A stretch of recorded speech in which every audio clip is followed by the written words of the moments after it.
Hello and good evening, everybody, and thank you so much indeed for joining today this Noble Manhattan Coaching Support Group for specifically child and adolescent coaching.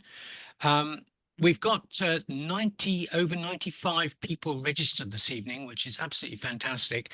And what is really fantastic is that they have all come from some 25 different countries.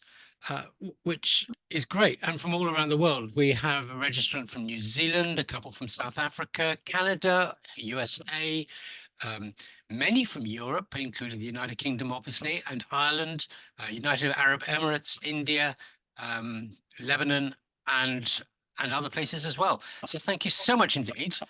It obviously means that this concept of adolescent and child coaching, perhaps, and resilience is actually very, very important, not only, as I said, to UK, but to the rest of the world as well.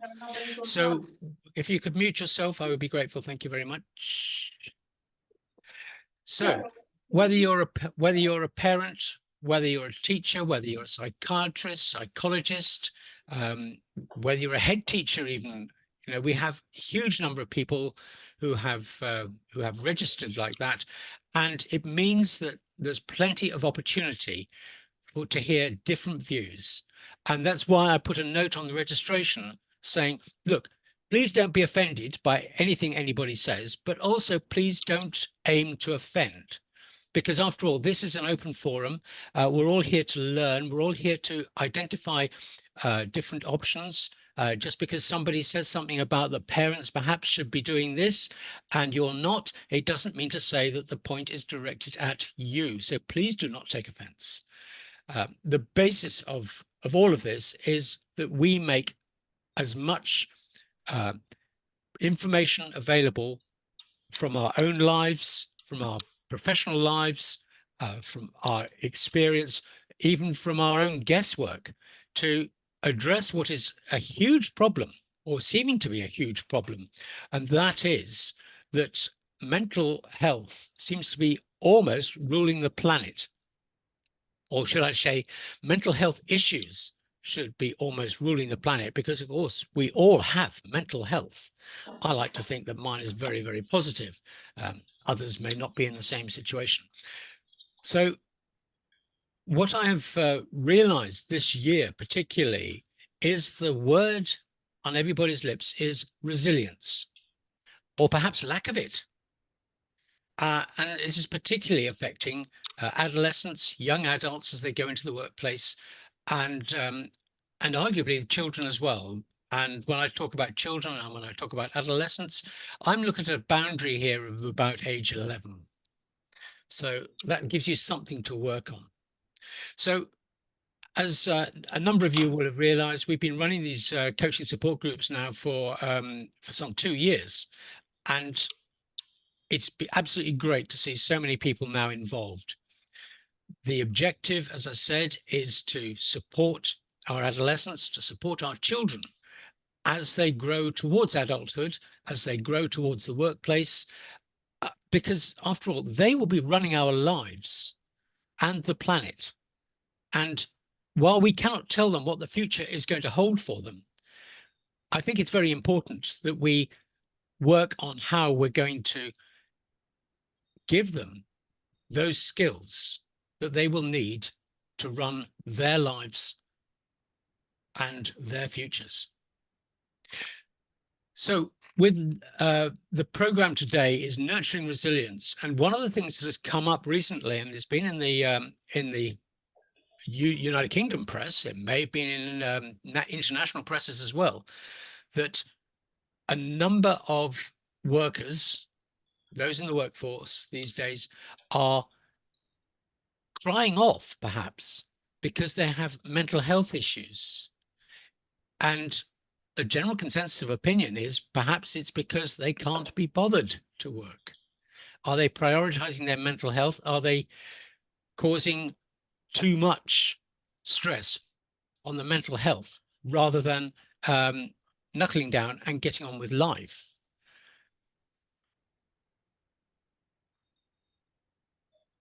I just had a quick chat there. I think, Maureen, if you cannot hear me, then try leaving and rejoining, that sometimes helps. So anyway, I want to throw this floor open and hear other people's views.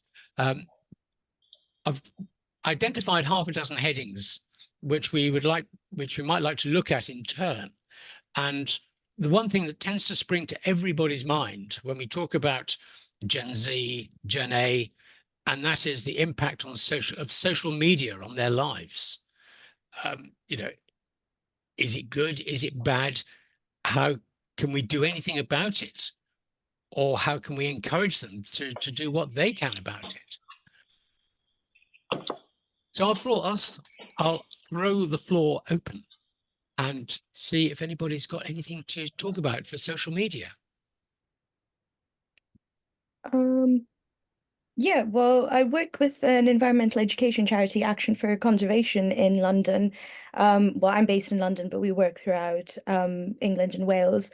And one of the things that I noticed, we run these residential summer camps where we don't have phones, essentially. And this is the first year that we sort of did like qualitative interviews with the young people that attended our camps. And one of the first things that I noticed that they brought up themselves a lot was the positive impact of being in nature and without their phones, that they were bringing up themselves unprompted, and also kind of discussing themselves unprompted, sort of responsible uses of technology rather than like some people have, some young people have said themselves spending all day on their phone, doom scrolling. So I think that's quite an interesting realization that young people themselves come to. Well, that's very interesting to hear, because I wasn't expecting that at all, which is great, I suppose, that that the communication is sort of open there, and they're actually sort of working against social media. Is this anybody else's view?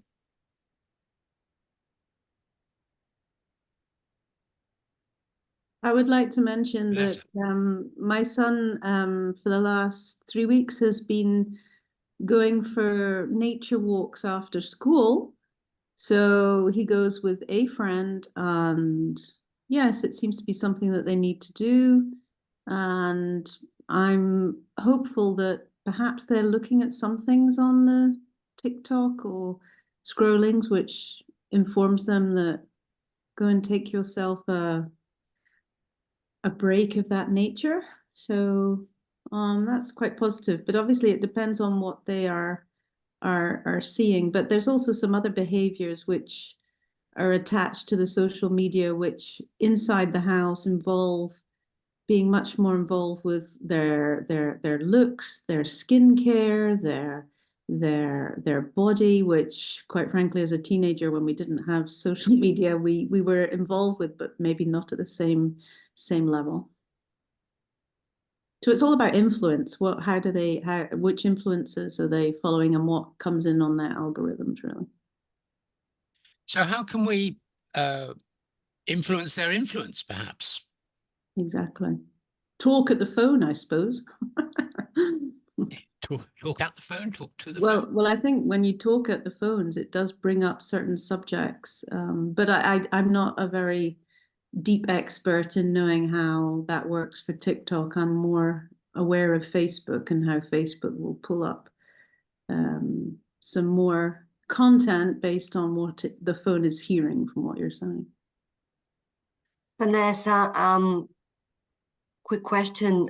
And again, I don't want to sound like I'm intruding into your private life, but how old is your son? Oh, it's not at all. I'm very open, and you can ask any questions you want. My son is now 15, and he's moved from Switzerland to Scotland. So he's had a cultural change at the age of 14, which I also think has a big influence. And yeah, there you go. So there's a social media influence plus a cultural influence. Because I can also share from my own experience. It was around my son right now is 20.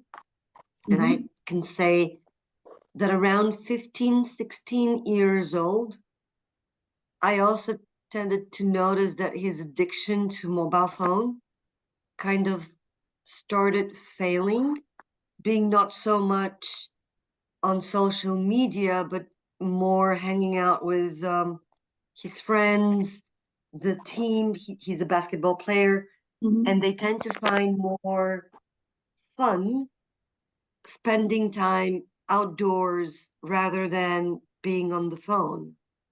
And I'm also observing this with a bunch of friends, family friends, where their children are also right now entering into the heavy teenage years, that more and more they tend to spend more time socializing than being on the phone. And I'm curious, is this something that is happening across the board? When children turn 16, they tend to be more sociable rather than playing games and being on mobile devices. I could be wrong. Well, that's that. All of the, I mean, this is intriguing. This is not how I was expecting this meeting to go, which is wonderful, because it's really feeling quite positive. Dee, thank you very much indeed about information about your nephew, who's also chose to spend his 16th birthday with you having afternoon tea. That's wonderful. You know, perhaps the social media bubble to a certain extent is bursting. I have two teenagers, and their use of phones is not as intrusive perhaps as it was. So I can understand that, yes, there is this sort of the positive aspect of saying, you know, we're sort of bored and fed up with social media to a certain extent. We're getting our kicks elsewhere. We're part of say a volleyball team or a basketball team or a rugby team or something like that. And they're getting much more enjoyment now, again, out of the teamwork. So perhaps this is a little light at the end of the tunnel. Anybody got any more views about social media? I'm involved with two groups of schools, with year 8 and year 9. And when I asked them what they would like to learn and what's happening with them and how they spend the time, they basically said, oh, we would want to learn how to manage life. And to a certain extent, it may be that perhaps they're so used to it, they just take it, social media is something you do, you spend time on social media, but perhaps to make them thinking what is really important to you. Because I got this sense that they is there and they do it, but they really like to learn how not to be involved with it or not to spend too much time. So almost it's an educational, they're asking, how can I manage my time? As a way of saying, perhaps what I'm doing now is not the most appropriate way, or it's not the most satisfying thing. So it's, I think the youngsters would like to be able to just stop and not spending so much time on social media, but almost they are not quite sure how to manage it because they just copy and what their friends are doing. So I feel quite optimistic actually that to have a conversation with youngsters and say, but do you really need to spend time? Is there an alternative or something else you could do? So that's been my experience. That there is a request for support on how to manage. Thanks, Alan. Dee's come in and said, I wonder if it's those who feel alone turn to social media to fill a need they have.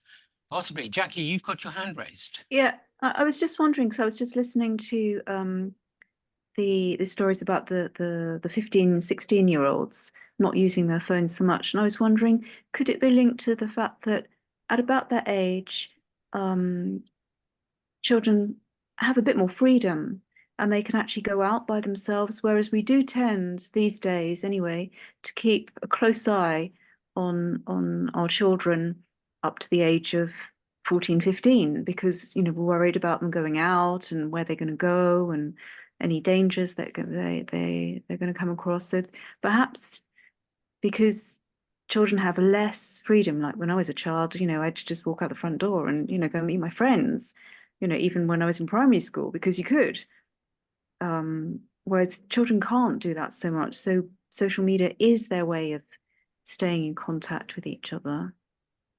I'm not saying it's a good thing necessarily that way, And also, I was just talking to a friend recently, and her 12-year-old daughter has just got her phone, and she is on it 24/7 practically, because she's just got it. And she said there's a bit of tension between her and her husband, because she's very anxious about the phone use, and her husband is saying, just let the child learn to deal with it. So, you know, parents also have a difficulty as well, because they might be coming at it from different points of view as well. Thanks, Jackie. Please follow the chat in the in the meeting, because there's quite a lot of good information coming up there. Nadia, I'll just take yours, and then I want to sort of go on to say, well, how is social media affecting those who are actually in work, whether they're finding other ways to cry off work because everybody else is doing it through social media. Nadia, you had something to say there. Yeah, well, I kind of like, because you have a different point and I don't want to kill the meeting, but I was exactly thinking what Jackie also shared. When children are being deprived or not allowed or strictly kept from nowadays, because social media is everywhere, and the more you limit your children, when the time comes when they put their hands on it, that could be, oh my God, I have missed so much. I want to consume as heavily as I can, versus those who have had earlier exposure. At some point, they tend to fade away, or not fade away, but not have such strong interest. So the debate here for me is, to what extent is it good to be strictly limiting our kids of social media with the idea of preventing them to get bad exposure in the future? I think it's very difficult to prevent a lot of social media activity these days. It's almost you're fighting it very hard, and is it a battle that we can't that actually we can't win? Is there anybody here who's involved with youngsters in the workplace who have demonstrated that that they have mental health issues which stop them from working? We'd love to hear from you if there is, please.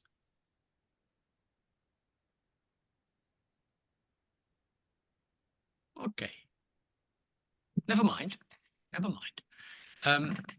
So looking at let's go on a little bit, because a lot of young, in fact, a lot of everybody, self-diagnosing mental health issues. You know, they're not waiting to be told that they've got problems, but they're very quickly picking up that they have a mental health issue, perhaps because everybody else has got one in their social group or what have you.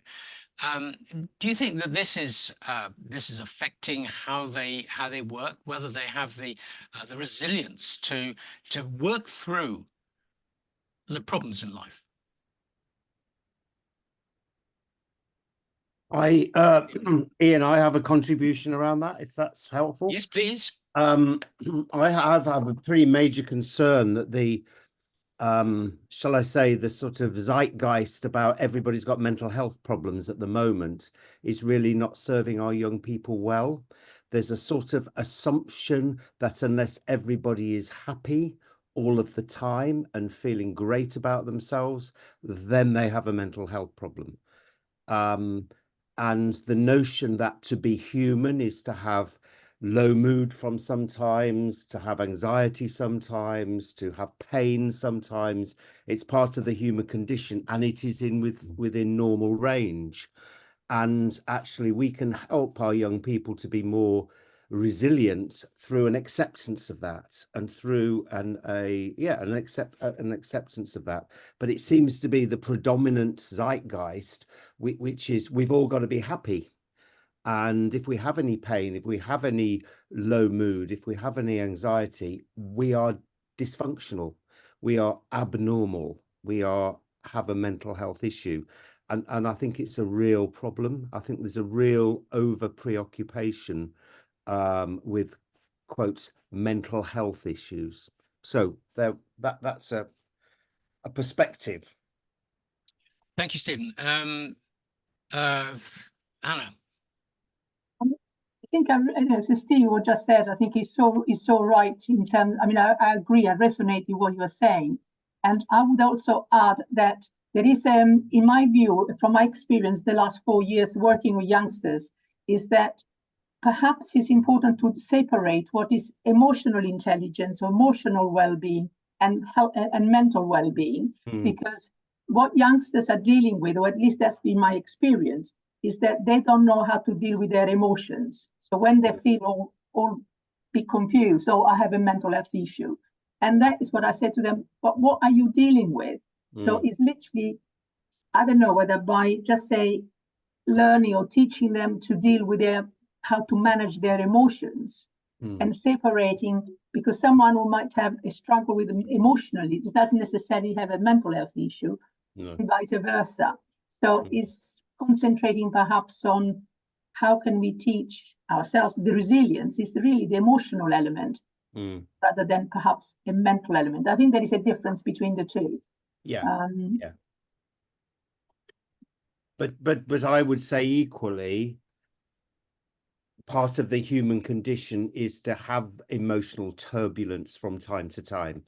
Yes. Yeah. And we are sort of, society is almost selling a model which is, unless everything's positive, it's abnormal. And I think that's really unhelpful. And this is so true. I mean, I use the model of the weather, basically saying your emotions are like the weather. They change, they go, one moment is raining, whatever. So, but you are not your emotions.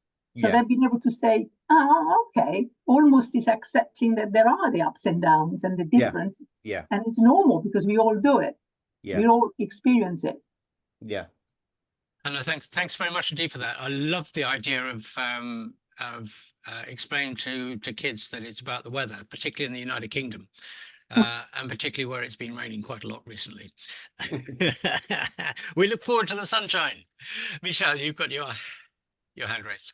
Oh, I totally agree, particularly with teaching young people the difference between mental ill health and emotional well-being. And I think that comes from emotional intelligence and something that a lot of the times young people need to come to the conclusion for that themselves. Specifically with regards to self-diagnosis, especially in young people, I think obviously there are lots of ins and outs and people have a lot to say about the matter. I don't on a personal level, I can't say I agree with it or disagree with it, but just to show the flip side, I really have seen a lot of young people who'd have, in some way self-diagnosed, find community within that and actually use that as a way to build that resilience amongst themselves. So connect with others who are experiencing the same issues. It's an easier way of explaining your issues. I think particularly with a lot of young people I've seen with, like, for example, self-diagnosing with like ADHD and whatnot. I think I've seen young people use that self-diagnosis to improve themselves and connect with other young people. It's a much easier way of explaining what they've been going through, rather than having to actually talk about their emotions. They can just say something that everybody kind of understands, and have that connection. Whether or not that's good or bad, I think, is a separate conversation, but we can't deny that it does help a lot of young people feel comfortable in themselves and confident later on. Michelle, thanks very much indeed for that. Dee, very intrigued in your comment that you also think that society has been far too much about not believing or seeing the young person that is having difficulty. I think that's a very valid point. There are obviously those who are struggling and who've got having genuine difficulties. But on the flip side of that, I think there's a number of people who sort of tend to jump on the bandwagon and always wanting almost to have a problem in order to be recognized, perhaps.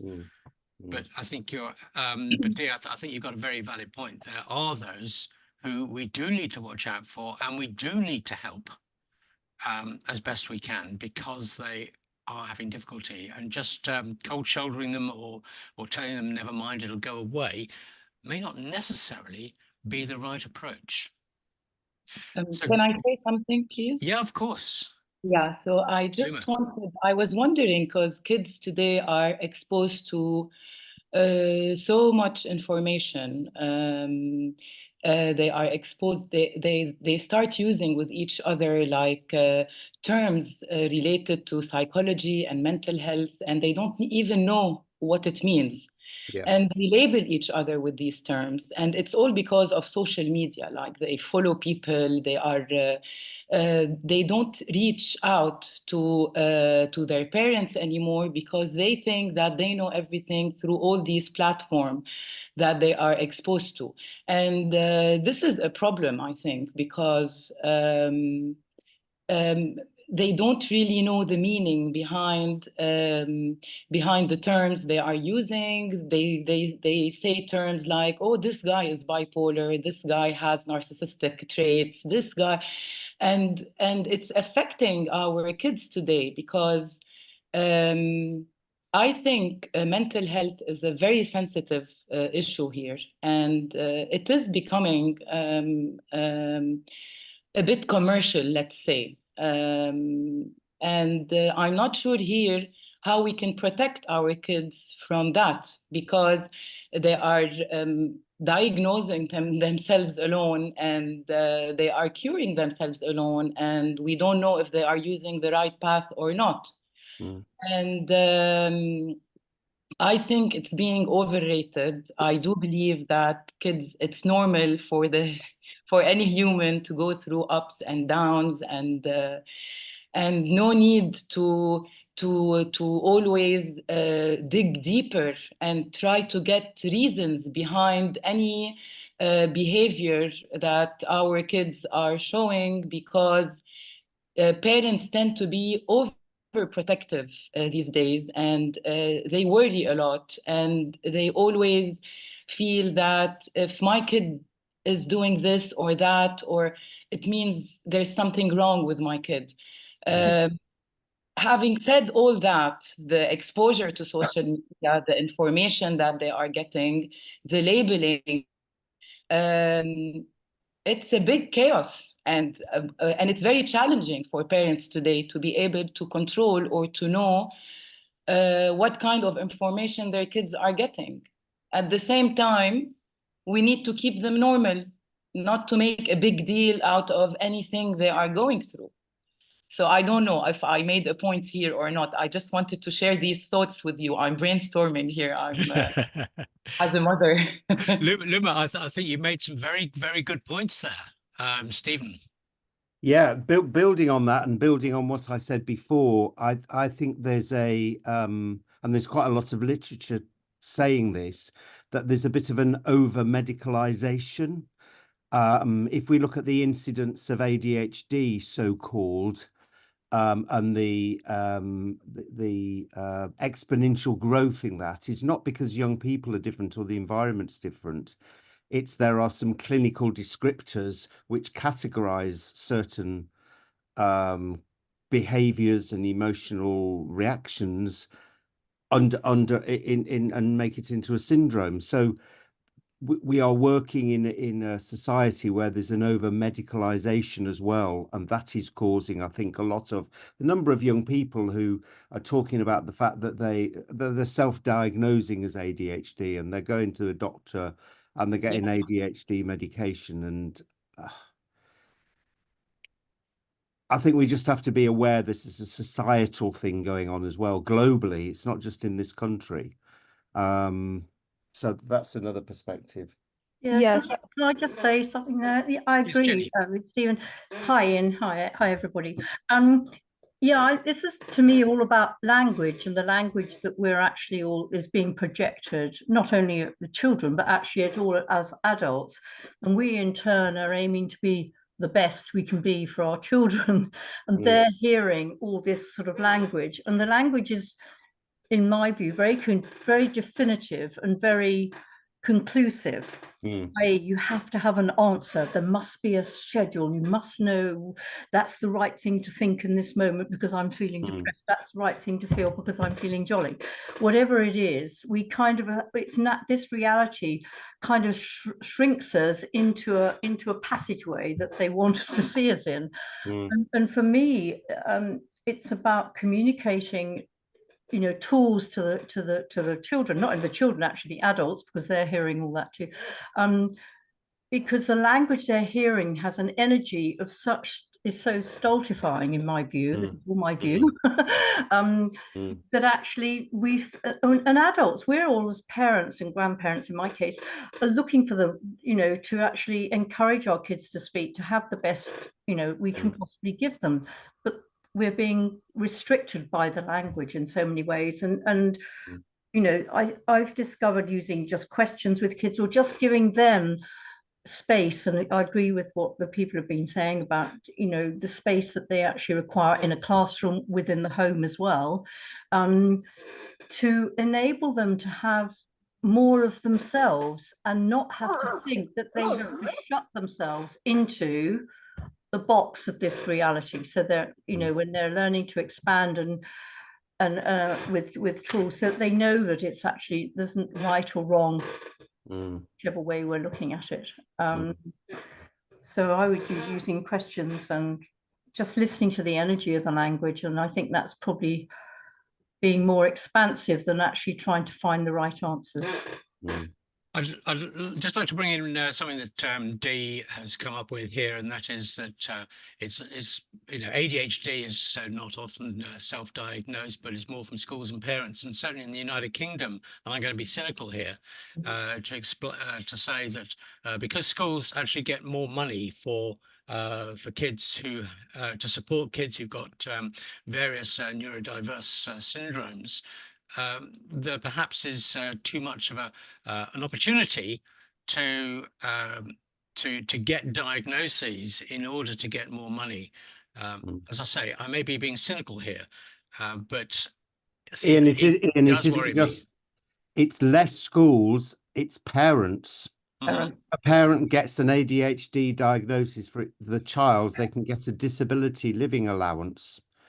Well, I've been a head teacher in the past on some very difficult schools, and I've seen documents that parents have had put through their doors saying, did you know that if you get this diagnosis you can get more money, and giving them directions as to how to get the diagnosis. So, you know, it isn't just the schools, I can assure you. Okay, cool. Thanks, Stephen. Thank you very much indeed for clarifying that. As Vanessa says, that's quite scary. It's very scary. But yeah, and then you get a young person. The problem that I find is you get the young person then identifying with that. Yeah, as soon as they've got a label, they become it.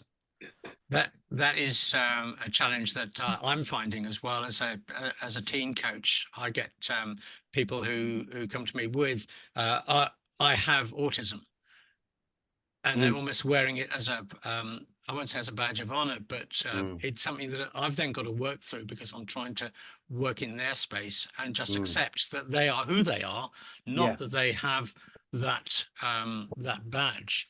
Okay, leaving that one aside for the time being, because I'm intrigued with the way this is going. It hadn't quite gone the way I planned the evening, but hey, it doesn't matter because there's so much information coming out here. One of the issues that worries me, worries other people as well, is that the economic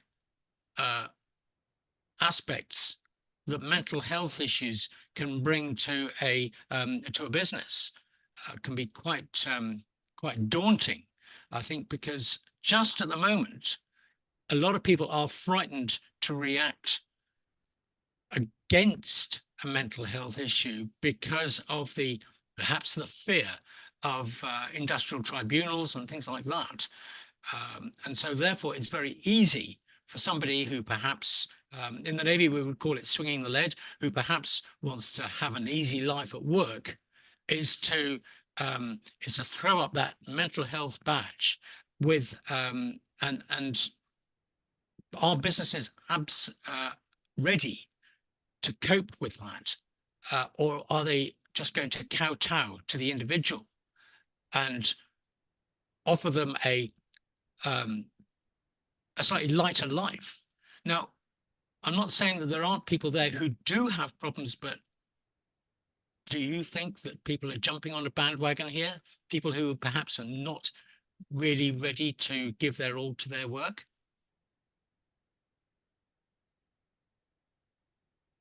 I have a comment to make about this. Vanessa? Are people willing to give their all in their work? I think gone through the pandemic, there's been different ways of the way we've all had to work, and depending on whether the hybrid or now about the working world, it's about hybrid, flexible, diversity, equity, and inclusion. And there seem to be an awful lot more jobs which are put into HR today to accommodate for everyone's needs. And yeah, I mean, if people are really healthy, they can go for their jobs. They can feel, but I think a lot of people's resilience has decreased in the last 3-4 years, and that has to be recognized. And it's about, okay, the industry has reacted, because there I'm believe it or not, I'm applying for a job, senior vulnerable customer consultant. So looking at all the vulnerable people within an organization and how to manage best going forward. So the HR departments in companies are reacting quite fast. And therefore within schools, I guess I'm not sure how fast, I don't work in schools at the moment, but I don't know how fast they're reacting to this. But my point is that people's resilience in the last 4 or 5 years has been put under a lot of duress, and people are having to recover. And some people can bounce back quicker depending on their genetics and their physical environment and emotional environment now. But I do think that the organizations have reacted very fast, and they're accommodating people who will take longer, and out of that you might get some freeloaders on the back of it. Yeah. Thanks, Vanessa. Anybody else want to come in on that one? Yeah, interesting what Vanessa was saying there. Kane. Using the word genetics. So I'm a clinical nutritionist. I do blood work, I do genetic testing, first aid for mental health for children and adults, NLP, I lecture and present. Resilience has gone down, absolutely, because I'm ex-forces as well. And there's a whole thing, unless you get exposure, you don't build resilience. So that's a big thing. And if we mollycoddle and have too many safe spaces and not a real life exposure, that's one thing. But genetics, if you're looking at brain chemicals, neurotransmitters, BDNF, it's very important to have social interaction, getting out in nature, eating the right food, doing the exercise. That was removed from people, whether they wanted to do it or not. I would like to make, because Stephen made some great points earlier, but having a child that has been diagnosed at 7, and not because me and his mum pushed it, he's very amazingly gifted, neurodiverse with autism. The support he gets in school in year 2 is so he can sit in with year 6, so he doesn't get bored in class, because his capabilities in maths and science. So while some people, parents potentially chasing payments and people swinging the lead at work, that's why I teach, first aid ambassadors in the workplace. So, people will speak to somebody that is trained and get signposted. There are scientific tests to be done for neurodiversity, including genetic, what we call SNPs and stuff. These things aren't being incorporated. So we could get rid of the issue of a lot of people pretending. And one thing that's been repeated, and it's a bit of my pet hate, when people go, oh, I've got mental health, you got physical health. Where is your mental health? The difference between a mental health issue temporarily, because you haven't got the resilience for that day, and a mental illness. There's so many partitions, even in this discussion this evening, and it's what is real, what is because people are being given such wrapped in cotton wool, they're never going to build resilience. I go out in my garden every morning and get into a cold water dip thing.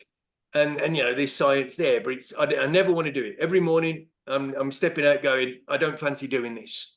Well, I was in the Air Force. I wasn't a Royal Marine diving into ice in Norway, but it helps me because when I get out, I go, right, that wasn't comfortable. Let's get comfortable being uncomfortable, because that's what life is. I've had that today. Without going into detail, I've been at the hospital, got some very bad news going on the last few months. Do I sit in a corner and crumble, or do I draw on the strengths of the past CRAP that I've had in life? And if people aren't exposed, there's no resilience. You don't get stronger by being overprotected. Kane, thank you very much indeed for that, and thank you for opening up. We do appreciate that. Can I just say, I just thought that contribution was really, really powerful, and especially that phrase, being comfortable, being uncomfortable. That is the heart of mental and emotional resilience in our young people. And we've got to work at that, and schools have got a role, parents have got a role, the whole of society's got a role in helping young people to be comfortable being uncomfortable, because that is the nature of the human condition. And I don't know how we reculture society to do that. I think Well, that perhaps is one of the big schools things. have Jenny. a massive ability to be able to do that if they can either bring people into, because there's an awful lot of people like myself who work with kids out of school, but actually the power of taking these skills into a school and actually engaging with the pupils and getting their own responses and seeing how they come in even a peer group setting, a whole class group setting, is absolutely awesome. You know, I've only done it with small groups at this moment, so maximum of 20. But the difference over a period of just a few days, 2 hours a day, allowing them to be them, but equally finding out what it is that wasn't working for them, allowing them to ask questions, and they were extraordinary. They came out with things, you know, giving their problems, if you like, the things that were bugging them, scared, whatever that meant to them, you know, anxious about something, in front of all their peer groups, and were very willing to try something different. But once you said it, once one person actually was bold enough, other people were going, yeah, because how often do we all hear those questions? Somebody asks it, and it's something that you've been thinking, but not quite got around to phrasing it, or you couldn't find the right words or something. And I think it's giving the opportunity for children to, and teenagers, absolutely, you know, the same. When I'm saying children, I'm talking about really probably up to, you know, youngsters as well, because they're the ones that then are defining within their own social groups. You know, they've only got to get a few in the teenagers' years, you know, they're just a part of just a group, very tight knit, and that's how it is, and they follow the one that's strong. If they're being given the opportunity to know those, have the tools that actually allow them to be themselves, they can choose whether they want to go along with the crowd or whether they want to be on their own. So it's about, for me, it's all about them, offering in whatever way that can be, for being more of them. And of course, the other side of that, though I'm obviously school orientated to a degree because my background was teaching, but you're looking, as we mentioned, the parents, and the parents are in the workplace and they're the ones with the stress and the whole thing. So, you know, there's a huge amount, I think, of ways that, you know, all of us, if we're all coaches in here, you know, have that opportunity to find a niche to go into these places. And what if we do? You know, what is actually stopping us? Just being able to approach companies and say, look, we've got these tools, you know, we can then increase your productivity by you not having so many sick days or whatever it is. And similarly, Jenny, thank you. Sorry, rabbiting. No, thank you very much indeed for that. And Dee, again, you know, bringing us back down to earth to a certain extent here. Maybe a balance between over and underprotected. Yeah, absolutely. There is uncomfortable and there is fear. And again, I think there is that aspect that, you know, we all tread very tricky lives of trying to identify and support those who are uncomfortable, so that we can make them understand that, you know, that's life, or actually have to cope with a genuine fear. And that is, again, a very difficult situation, you know. And you say, are we the expert on that, or is the individual? Well, to me, nobody knows the person better than the person themselves.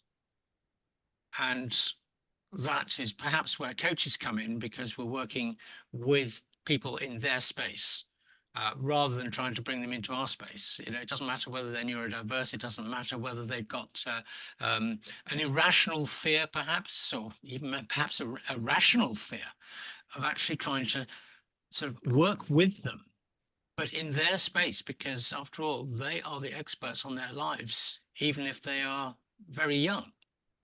You know, we can guess, parents can guess, but that we may not actually know. And I'm a parent, I'm a grandparent, and I understand little about my children, a little more than any other parent to a certain extent. And it's becoming obvious now that they're teenagers, that they are actually finding themselves, and it's a relief. By the way, my teenagers are not the parents. I've got older children as well. Just in case on that one. But indeed, thank you very much for all of that. Now we've got about sort of 10 minutes left. And the big question here is, how do we prepare our children, and at what age do we start preparing our children for that understanding of being comfortable, being uncomfortable, as Kane so well put it so well.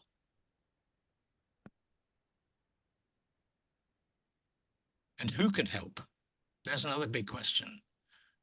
My audience to try and tie in some of the points here. It's a very interesting comment by Dee on the fact that fear shuts down learning. We know that there are a variety of learning zones, aren't there? There's a comfort zone where it tends to be a little bit repetitive. There's the challenging zone, and they all have numerous names, where that's where you get a lot of the gold that comes out of coaching and learning and the like. And then you've got the panic zone. And it's finding, the art is finding where that boundary is. But you almost have to step up to the boundary to find it, and occasionally to step over it in order to go, that's the point I don't want to go to again. And by understanding where your own boundaries lie, where you're at the edge of your own envelope lies, that allows, I think, the resilience there to be able to actually sort of to push up to it, and learn and get comfortable being uncomfortable. I'm not saying that we automatically take them out to the panic zone, to the fear zone, but that awareness, and an awareness of whoever is leading, whether it's a teacher, whether it's a youth worker, whether it's an outward bounder, a team manager, whatever, they need to have that level of sensitivity there to be able to actually just spot those kids that are rapidly heading towards the over the fear zone, and those that are actually quite comfortable being in the challenge zone. Will be different for each, and I don't have an answer as to how you do that. That is behoves all of us in that role, parent, teacher, coach, whatever, to just have that level of sort of understanding and sensitivity, and be able to actually spot that and work with it as well, and get the real benefit of that working in the challenge. Nick, thank you very much, Steve, for that. Anybody want to sort of come back or agree with him or disagree with him?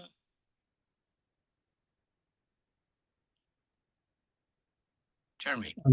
One thing, I mean, I work with slightly older kids, I mean, like at university at the moment, but also some younger kids every now and then.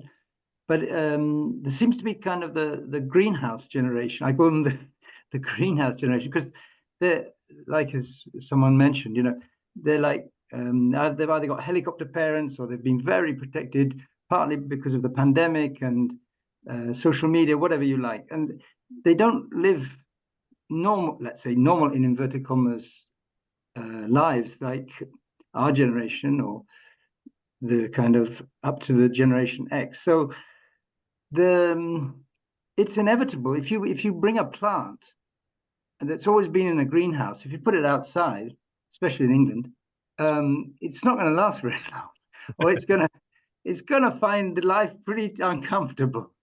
So I think there again, I think the parents have an enormous responsibility also to allow the kids a certain space. I know someone was talking earlier about how kids are not allowed outside as they used to be, but I think you know, I mean, there has to be a more of a trust issue, and allow kids to find their own to make mistakes and to grow, because only through being uncomfortable do you grow. I mean, if you're too comfortable, you don't have the growth, or you don't have a sustainable growth.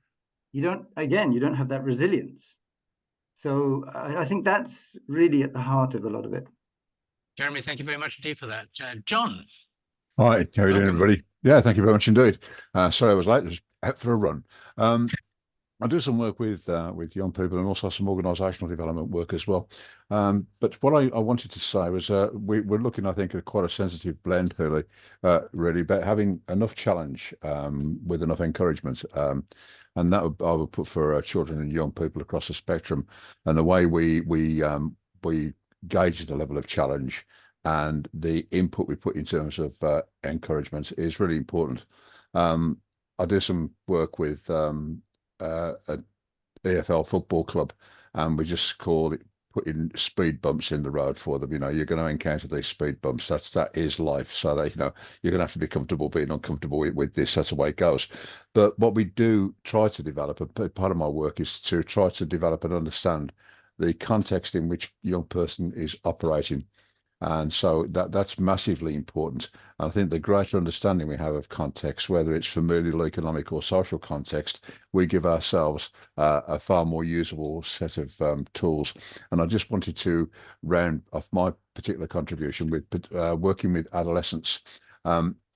It's really hard for some of our adolescents to navigate gang culture, which is something that we're seeing a lot of. I work in the West Midlands, in Birmingham and the Black Country, and you know, the impact of gang culture, county lines, drug culture, and all that goes with it is really severe. And I would question somebody who actually didn't have mental health issues, who was in the thrall of that. I say you're in absolute denial, and we need to help you to work through that before you can even start to begin to put that right. So I dare say I'm just kind of ratifying what everybody's saying. Yep, there's a lot going on, isn't there? But the greater our understanding of context and where we want to place our emphasis of work, who's doing what, when, what for, and how long for, and how will we know where it's working, seems to be the questions that we are important for us to ask. So thank you for letting me make that contribution. Well, John, thank you very much indeed for that contribution. I've got time probably for another two people to add in any points on this one.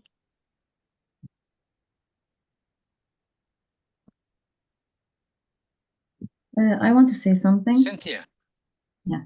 I don't know to what extent culture might have an effect also on the way the kids are being affected by social media.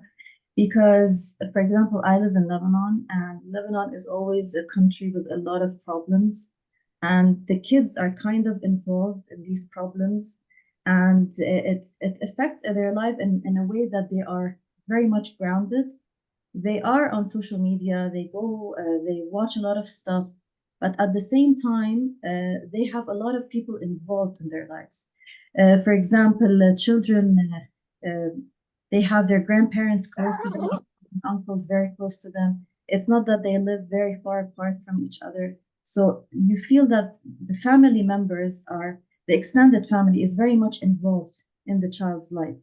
So kids are affected by social media, but the parents, they're very much aware of how much it affects them, to the extent that I know a lot of kids, like they're 14 and 15, they don't have a phone. They do not have, the parents don't buy the phone for them because they know how much it affects them. So I don't know to what extent the culture might have kind of a slight effect on the social media's effect on the children. Thanks, Cynthia. Thanks very much indeed for that. Anybody anybody got some final comments here?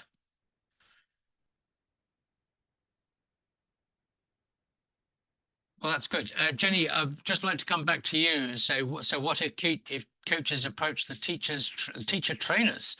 Absolutely. If anybody knows any receptive teacher training organizations, then please let me know, because realistically, we need to get in at that level. The difficulty I have surmised with going into school, trying to get schools to sort of take part in this sort of program, is that teachers are hugely overstressed. So again, I'm working on the UK side of things, but not only are the teachers hugely worked, and to take on any more would be quite challenging for some, I think. But of course, school budgets are also very heavily stretched. So I think it's really dependent on us all to work. And if we can work together, and that's basically why I run these groups, is so that we can sort of work together to share ideas and to spread the word as much as we can, because, well, everybody, lots of people seem to go for counsellors and therapists. Is that actually the approach? Granted, there are many people out there who do need counselling, who do need that therapy, and Dee would probably come straight back at me on that one, because I've known Dee for some time, and absolutely right. But it's almost a rush, perhaps, to go for a counsellor when perhaps somebody like a coach can be can achieve more, perhaps, by taking people from where they are to where they want to be, even if they don't know where they want to be. I agree, Ian, and I found for me that it's with the youngsters particularly, well, actually even with parents, to be truthful, group work, groups, small groups, large groups have really worked well, because people tend to just, you can make it humorous, you can really get an interaction going, and actually then offer tools up, just different tools for people to use and things, and it also creates a huge awareness. And people then are feeling less alone, because most parents I come across, and even the children, they don't know where to go with all this, because all the time we're being told, oh, you should think this. Oh, well, if you're feeling unhappy, think positive, think negative. Those are limitations. If we're giving them tools that they actually don't have to think about, they're just being more of them, because we're just imposing, we must do this if this happens, you must have that if this happens. There's kind of a do and a don't, if you like. But if we're enabling them to actually release the stuff that's holding them back, because we all sort of freeze and go, oh no, what should I be doing? If we give them things to actually have that confidence, for want of a better word, to actually expand their own way of just being themselves and stepping up. And when you mentioned something about, what can we do? But what if we actually we've all got clearly an amazing abundance of tools between all of us. What if we actually step up, rather than think no one's listening? What if we actually step up and be more outrageous with them, for want of a better word, and let people hear them, and even if they go, oh, my grandson said to me one day, oh gosh, Granny, you're really weird. Now, years ago, I'd have said, I'd have gone away, gone into my little hole thinking, oh gosh, he doesn't love me or whatever. So this time I sort of said, I know, would you like some of it? And he went, yeah. And it was just, but you can have fun with it, and kids get that, and parents get that, because we can laugh at ourselves. The things that I've said to my kids, and I think back now, well, it kind of comes back to me, because of course now they're adults themselves. Anyway, I just think this has been an awesome conversation. Thank you, Ian, for organising it, and I hope it'll go on to do more. And will there be a list? Is there any way we can communicate if we want to with others? Is there any way that forward as well?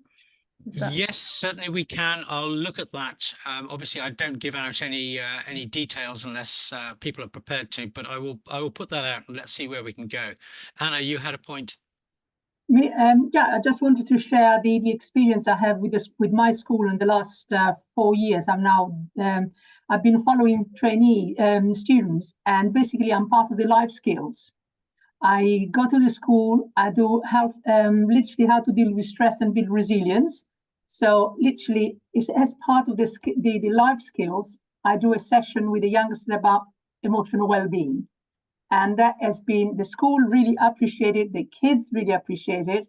It's on a voluntary basis, but I think I'm really very proud of the openness of the school. They've been really very receptive, and I go there every 6 weeks or so to just build up, and I will be following the group and up to the year when they do the GCSEs. So I have a commitment of being there to follow them through and really concentrate or support them in their success for the GCSEs.